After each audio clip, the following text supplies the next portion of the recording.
Hello everyone, in this video I'm going to show you how to download and install the latest version of the Codex app that OpenAI just released, and you can use it on your PC. So if you want to download this, you have to come to this openai.com Codex. So if you just search for in the browser OpenAI Codex download, you will come to this website, which is the first link of openai.com. I'll give the link in my description box. So install this on your Windows PC.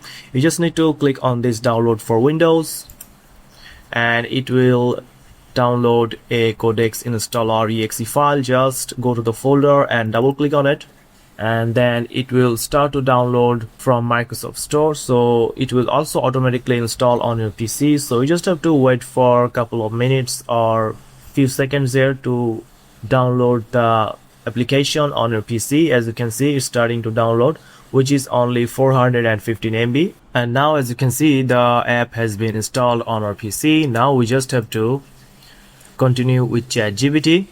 So just click on this continue with ChatGPT.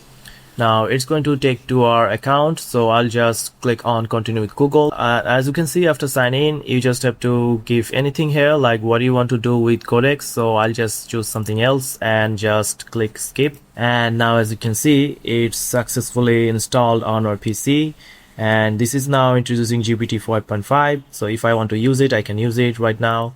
And here you can see, you can choose the model from here, GPT 5.5, 5.4, and also the other model 5.4 mini. You can use that. And here you can choose intelligence low, medium, high, extra high. Left corner you can see this is the new chat option, search, plugins.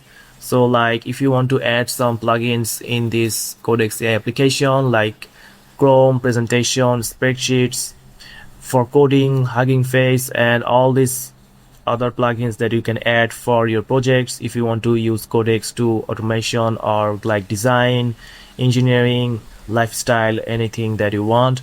And as you can see, here's the automation that I'm talking about, like status report, release preparation, anything that you want. You can just start a new automation, just click on this here. And after that you can see there's the option of project, so you can start from a scratch or using an existing folder. So you just have to upload a folder here.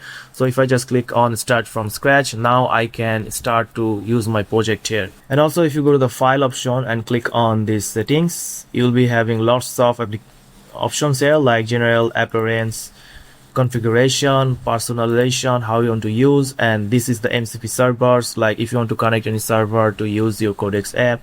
And this is the Git repository option. You can add your Git, project, environments, worksheet. You can also use browser and computer use, which is very useful, like Google Chrome extension. You can install it. So I'm just showing you how to install it, and right now this is for free. You can download and install it for free. So if you found this video helpful, please subscribe to this channel, and thank you for watching.